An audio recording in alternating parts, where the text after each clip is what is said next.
India's largest digital media network Suman టీవీతో చేతులు కలపండి. ఫ్రాంచైజ్ ద్వారా లోకల్ మీడియా పార్ట్నర్ అవ్వండి. సార్ నమస్తే సార్ గిరిబాబు గారు. నమస్తే అండి. గిరిబాబు గారు, మన ఫైనాన్షియల్ గోల్స్ని, ఇన్వెస్ట్మెంట్స్ గోల్స్ని రీచ్ అవ్వాలి అంటే చేయకూడని తప్పులు ఏంటి అసలు? గుడ్ క్వశ్చన్ అండి. చాలామంది వాళ్ళ యొక్క లైఫ్ స్టైల్కి అనుగుణంగా కొన్ని గోల్స్ సెట్ చేసుకొని ప్రాపర్గా ప్లాన్ చేస్తూ వెళ్తూ ఉంటారు. బాగుంది.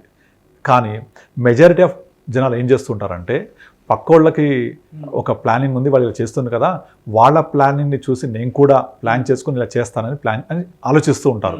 కానీ ఇలా ఆలోచిస్తూ కొన్ని తప్పులు చేస్తూ ఉంటారు. మనం ఇప్పుడు ఆ తప్పులు ఏంటి, ఏం చేయకూడదో మనం డిస్కస్ చేద్దాం.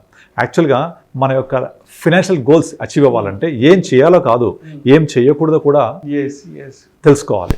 అయితే మనం ఒక గోల్ లేదా ఫైనాన్షియల్ ప్లానింగ్ గురించి మాట్లాడుకుంటే దాని నేపథ్యం ఎలా ఉండాలంటే మన యొక్క టోటల్ ఇన్కమ్ ఎంత, ఎక్స్పెన్సెస్ ఎంత, ఎగ్జిస్టింగ్ డెట్ ఎంత, మన గోల్ రీచ్ అవ్వడానికి కావాల్సిన టైం ఎంత, ఇవన్నీ ప్లాన్ చేసుకొని ఒక రియలిస్టిక్గా ప్రణాళిక వేసుకోవాలి.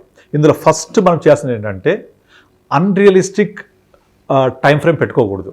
అంటే అన్రియలిస్టిక్ టైం ఫ్రేమ్ అంటే ఏంటంటే, సపోజ్ ఇప్పుడు నాకు ఒక కార్ కావాలి. ఆ కార్ ఏంటి, నార్మల్గా నేను వైఫ్, ఇద్దరు పిల్లలు, అమ్మ నాన్న, ఒక మిడిల్ క్లాస్ ఫ్యామిలీ అనుకుంటే మనకు మిడిల్ క్లాస్ ఫ్యామిలీకి సూట్ అయ్యే ఒక కారు ఒక 7 lakhs, 8 lakhs, 10 lakhs బడ్జెట్లో, ఇది రియలిస్టిక్ గోల్. అలా కాదు, నాకు BMW కావాలి, నాకు బెంజ్ కార్ కావాలి, కానీ ఇన్కమ్ ఏమో దానికి సూటబుల్ కాదు.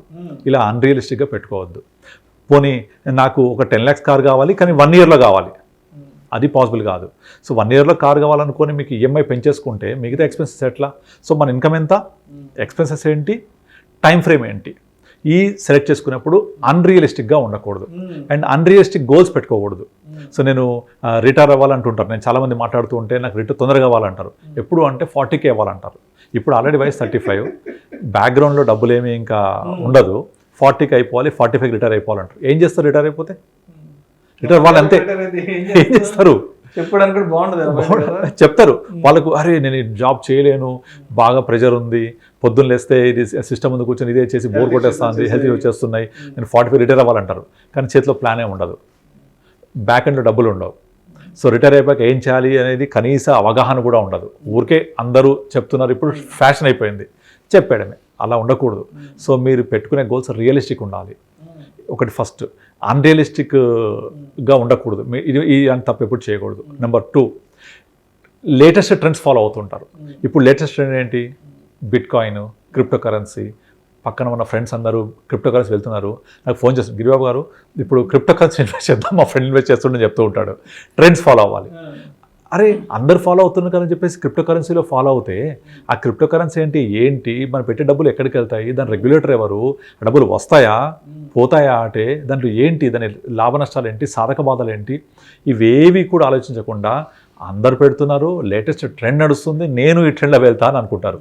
ఎప్పుడు ట్రెండ్ని మనము సెట్ చేయలేము, ట్రెండ్ని ఫాలో అవ్వాలి.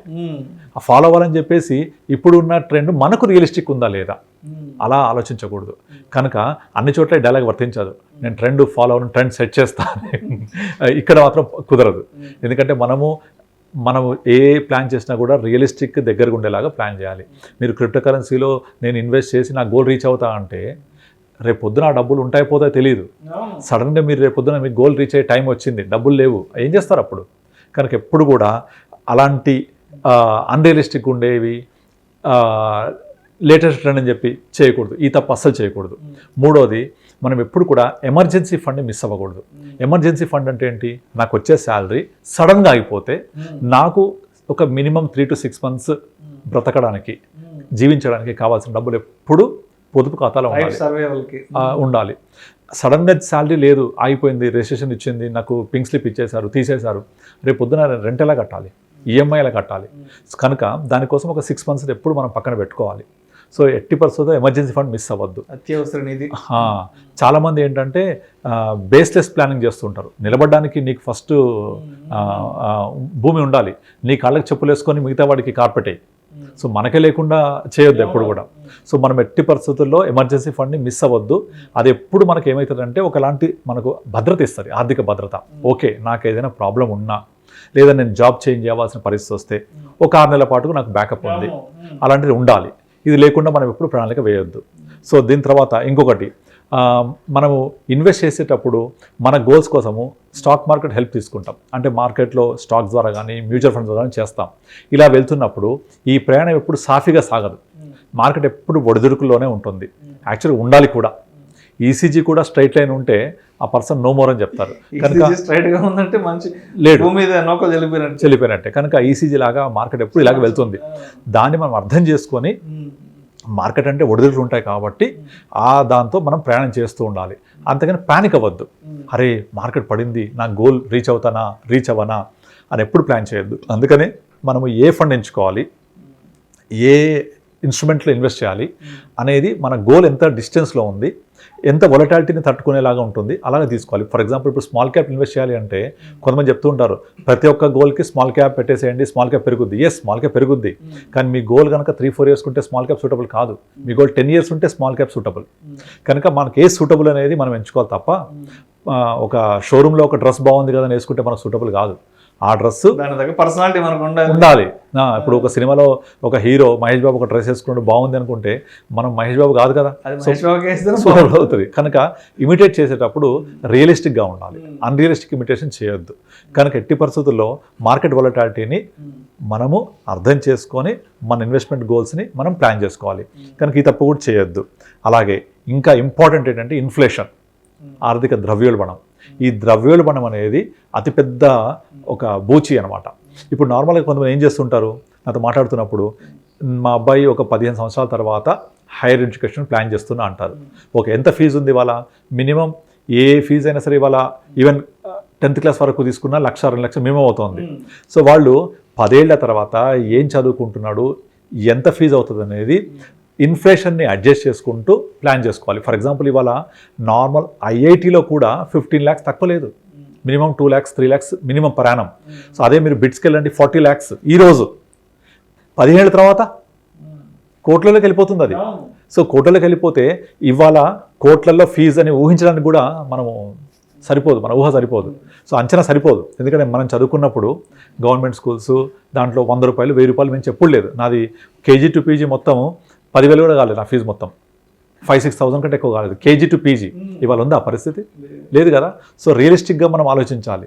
సో 20 years తర్వాత లేదా 15 years తర్వాత మా అబ్బాయి హైయర్ ఎడ్యుకేషన్కి వెళ్తే ఇవాళ ఫీజు ఎంత ఉంది, అప్పుడు ఎంత ఉంది, అలా రియలిస్టిక్గా ఇన్ఫ్లేషన్ తోటి క్యాలిక్యులేట్ చేసి ఇవాళ 40 లక్షలు ఉంది అంటే బిట్స్ పిలాని ఇవాళ 40 లక్షలు ఫీజు.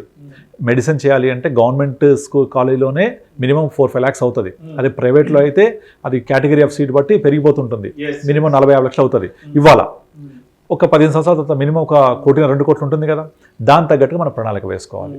సో మనము చాలామంది ఆ ఫ్యూచర్ ఎస్టిమేషన్ లేకుండా ప్లాన్ చేస్తుంటారు, అది కూడా చేయొద్దు. సో ఎట్టి పరిస్థితుల్లో ఫ్యూచర్లో ఎంత కాస్ట్ అవుద్ది ఇవాళ లెక్కేసి ఫ్యూచర్ వాల్యూ ఆఫ్ మనీని ఇవాళ క్యాలిక్యులేట్ చేసి మనము ప్లాన్ చేసుకోవాలి. తర్వాత మనం మార్కెట్లో ఇన్వెస్ట్ చేసేటప్పుడు నా గోల్కి రీచ్ అవ్వడం కోసం నేను ఇన్వెస్ట్ చేస్తా, ఇవాళ మార్కెట్ పడితే ఇవాళ పెడతా, సో రేపు పెరిగితే తీస్తా మళ్ళీ పెడతా, ఇట్లా మనము మార్కెట్ని టైమింగ్ చేద్దాం అనుకుంటారు. ఎట్టి పరిస్థితుల్లో టైమింగ్ ద మార్కెట్ కంటే time in the market is very important. So don't time the market, time in the market is very important. ఎంతకాలం ఉన్నావు మార్కెట్లో. సో మీరు కనుక ఒక మార్కెట్లో మీరు కనుక మంచి హై రైజ్ జంప్ అయిన డేస్ ఒక 2-3 yearsలో ఒక 3-4 ఉంటాయి. ఆ జంప్ అయిన డేస్లో మీరు కనుక మార్కెట్లో ఇన్వెస్ట్ చేసి ఉండకపోతే మీకు ఆ గ్రోత్ రాదు. అండ్ ఇంకొకటి ఏం చేస్తున్నారు, నాకు తెలిసిన ఇన్వెస్టర్స్ కొంతమంది 18,000 నిఫ్టీ నుంచి వెయిట్ చేస్తూ ఉన్నారు, ఇంకా పెట్టాలి అని. ఈ రోజుకి పెట్టలేదు, 20,000 క్రాస్ అయిపోయింది. సో మార్కెట్లో పెట్టి నష్టపోయే వాళ్ళకంటే పెట్టకుండా వెయిట్ చేసే వల్ల వచ్చే నష్టమే ఎక్కువ ఉంటుంది. సో 18,000 పెట్టుంటే మేబీ మీకు యావరేజ్ రిటర్న్స్ వచ్చేవేమో, కానీ పెట్టకపోవడం వల్ల అసలు రిటర్న్స్ రాలే కదా. యావరేజ్ రిటర్న్స్ కంటే 0 రిటర్న్స్ ఆర్ లెస్. మీకు అర్థమైందా? సో మనం ఇన్వెస్ట్ చేసి ఉంటే మినిమం ఎంతో కొంత రిటర్న్స్ వస్తాయి, మేబీ ఎక్స్పోనెన్షియల్ రాకపోవచ్చు, కానీ అసలు ఇన్వెస్ట్ చేయకపోతే అసలే రావు. కనుక ఎట్టి పరిస్థితుల్లో మార్కెట్ని టైం చేయొద్దు. మన గోల్ రీచ్ అవ్వాలి అంటే నా టైం తక్కువ ఉంది, డబ్బులు తక్కువ ఉన్నాయి కనుక నేను ఇలా స్ట్రాటజీగా వెళ్తాను, పడ్డప్పుడల్లా పెడతాను, పెరిగినప్పుడు తీస్తాను, లాంటి పనులు చేయొద్దు. ఇన్ఫ్లేషన్ ఎప్పుడు అర్థం చేసుకోవాలి, మార్కెట్ వొలటాలిటీని అర్థం చేసుకోవాలి, అన్రియలిస్టిక్ గోల్స్ ఉండకూడదు. సో ఇవన్నీ మనము ఎట్టి పరిస్థితుల్లో తప్పులు చేయొద్దు. సో నా ఇన్కమ్ ఎంత, ఎక్స్పెన్సెస్ ఏంటి, ఈరోజు నా కరెంట్ డెట్స్ ఎంత అప్పులు ఉన్నాయి, నా గోల్కి టైం ఎంత ఉంది, టైం ఫ్యాక్టర్. సో సో ఆ ప్రకారంగా ప్రణాళిక చేసుకుంటూ ఉండాలి. కనుక ఎవరైనా ఒక ఫర్ ఎగ్జాంపుల్ అప్పుడప్పుడే ఉద్యోగంలో చేరి 25-20 సంవత్సరాల వ్యక్తికి జీతం వస్తే ఆ వచ్చిన జీతం తక్కువ అవ్వచ్చు, నువ్వు ఇన్వెస్ట్మెంట్ తక్కువ అవ్వచ్చు, మీకు 1000 రూపాయలు చాలు, మీరు ఇన్వెస్ట్ చేయడం స్టార్ట్ చేయండి. ఇప్పుడు పెట్టే 1000 రూపాయలు మీకు ఒక 20 సంవత్సరాలు మార్కెట్లో ఉంటే that will create wonders. So time in the market, even small amount also compounding wonders create చేస్తుంది.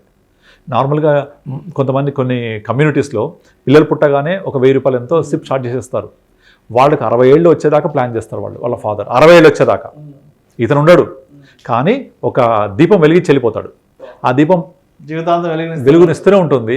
మీరు 1000 సిప్ క్యాలిక్యులేటరు 60 సంవత్సరాలకి 12% క్యాలిక్యులేట్ చేయండి, నెంబర్స్ చూసి షాక్ అవుతారు మీరు, అంత రిటర్న్స్ వస్తాయి. సో ఇదంతా ఏంటంటే ఫాదర్ పిల్లలు నేర్పించే ఒక మంచి ఆర్థిక క్రమశిక్షణ, ఇలాంటివి చేయాలి. అంతేగాని నేను మార్కెట్ని టైం చేస్తాను, నేను పడ్డప్పుడు పెడతాను, ఇలాంటి పనులు చేయొద్దు. ఇన్ఫ్లేషన్ అర్థం చేసుకోవాలి, ఎమర్జెన్సీ ఫండ్ ఉండాలి. లేదు అంటే ఏదైనా కష్టకాలం వస్తే మొత్తం అన్ని డబ్బులన్నీ ఊస్ట్ అయిపోతాయి. అంతకాలం శ్రమించి డబ్బులు పొదుపు చేసిందంతా వెళ్ళిపోతాయి. కనుక ప్రణాళిక వేసుకుంటూ వెళ్ళాలి.